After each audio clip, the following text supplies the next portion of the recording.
We each have so many stories. But what about the stories that we don't tell? See, I've been in the PR space for more than a decade, and a few years ago I was invited to speak to a group of men going into the NFL about personal branding, the power of story, interview skills, and the responsibility to make a positive impact in the world. When one of the men says, "So what's your story?" That simple question sent me into a whirlwind of panic and quick reflection. See, I had crafted so many scenarios in my mind, how I would be judged, labeled, scrutinized, or attacked if I were to really share my story, so much so that I was paralyzed with fear. I had to find a way to stop letting this story own me. The only way was to share the story that was causing me so much pain and making me feel like a failure. And before I knew it, I heard my voice sharing my story in public for the very first time. See, many years ago, I was married to a man who attempted to take my life. He held a gun to my head, and when he pulled the trigger, it miraculously misfired. I was able to escape through a small room that had a window, but the door to that room was soon riddled with bullets. And my former husband then took his own life. The deafening sounds of bullets ringing through what was then my home still haunts me. For years, I struggled with irrational fears and PTSD. The traumatic events that took place that day, they changed my life forever. Being in public was difficult. Trusting anyone was a challenge.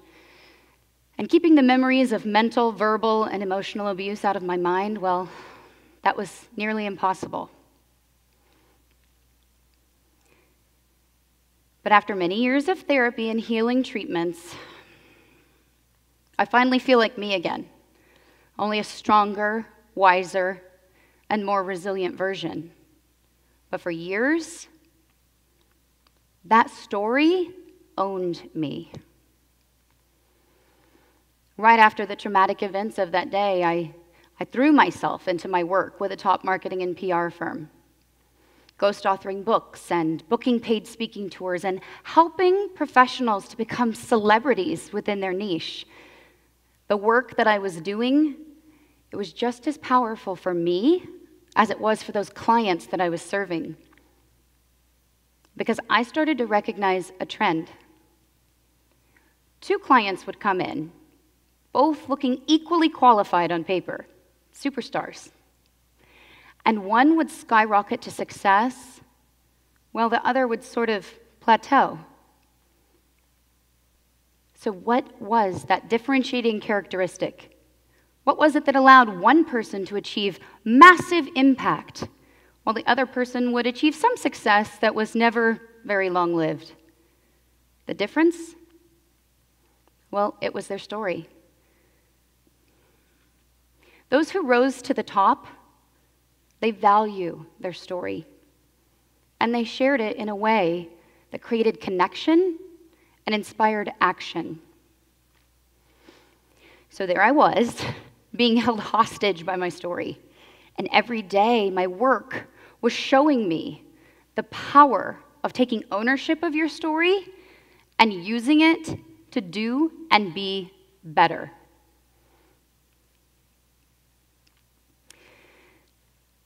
I almost let the fact that I'm a survivor of attempted murder and intimate partner abuse overshadow every other part of me. In fact, for years, I did. It overshadowed the fact that I had all of these accomplishments, incredible qualities, and great attributes. And I almost let my abuser take my life long after his passing, simply by not truly living my life.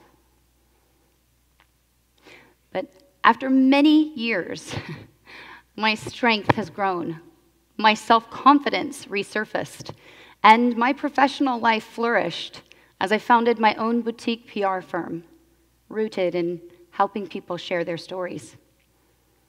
So when that NFL player asked me about my story, 5 years after that fateful day, 5 years, I finally shared an abbreviated version of being a survivor and how those events gave me a glimpse into what's truly important. And they showed me just how strong I really am. And something astonishing happened. See, I had crafted all these scenarios of how dangerous it was going to be for me to share that story. And when I shared the story that day, no one victim shamed me or asked me to leave. No one told me I was bad or that I had done something to deserve it. No one was hateful. And they had heard the real truth about me. In fact, the energy in the entire room shifted. I thought, could this actually be happening?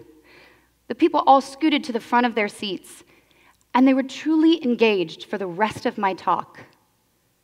Many stayed after to thank me for sharing my story, and some of them even shared their stories with me.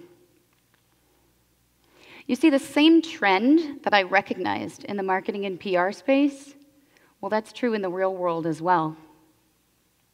Our stories and what we do with them, they actually matter so much. Bad or difficult things happen, but those stories don't have to own us. We craft these scenarios in our mind of how dangerous it might be to share that story. But I'm telling you, the true danger lies when we decide not to tell that story. Dangerous not only for individuals, but for our society. For individuals dealing with mental illness, abuse, oppressive or discriminatory situations, along with a host of other challenges. If you choose not to tell your story, very difficult to get the help that you deserve. And for our society, when we don't share our stories, it creates a skewed sense of the challenges that people face each and every day. Now, I'm not asking you to share every detail, but think about this. When we don't share our stories, we craft two existences. One for the outside world that projects perfection, and one inside that lives with the truth. And that duality, that's exhausting. And it also prevents the expansion of awareness and acceptance. So when we recognize that in 1 year's time, more than 10 million Americans deal with intimate partner abuse. More than 21 million Americans have an addiction. More than 13 million Americans face mental illness, and tens of millions of Americans lose their job each and every year. We start to see that these difficult things, well, they're actually happening to a large percentage of people. So let me put this into perspective. In the US, in 1 year's time, you are more than 3 times more likely to experience intimate partner abuse than you are to get the flu. You are more than 4 times more likely to have an addiction than you are to buy a home. And you are twice as likely to deal with mental illness as you are to be in a car accident. So why then? Why are we not telling these stories when they're happening to so many people? Probably because we've been taught that it might not be safe to tell these stories.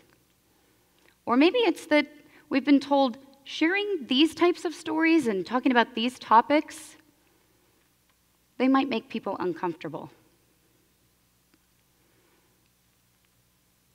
Instead of burying your story deep inside like I did for all of those years, while striving to create this outward perception of always being fine, I ask you to please tell your stories. Make people uncomfortable so that we can all do better.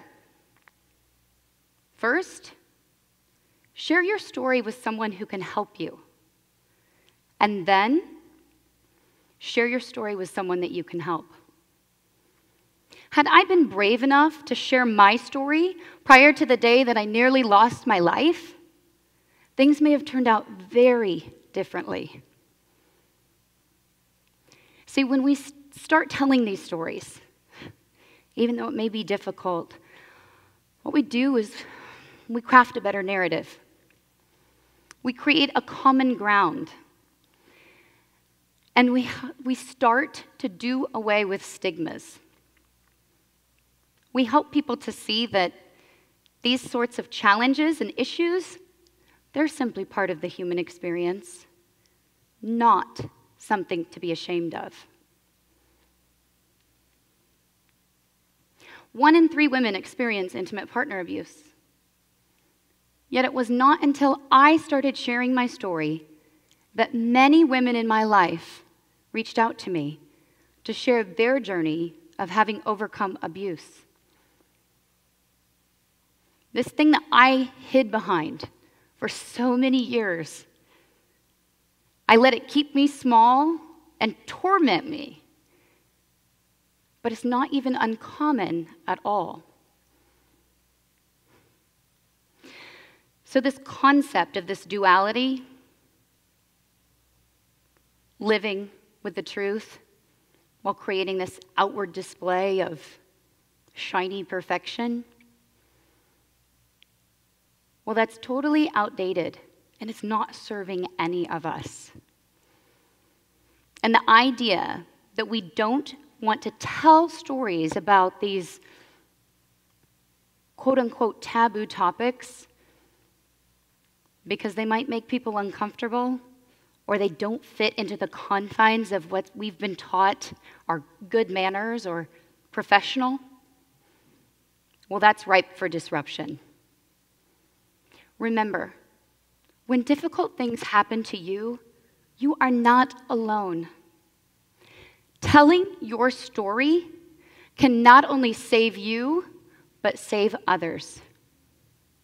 In fact, your story, it belongs just as much to those that need to hear it as it does to you.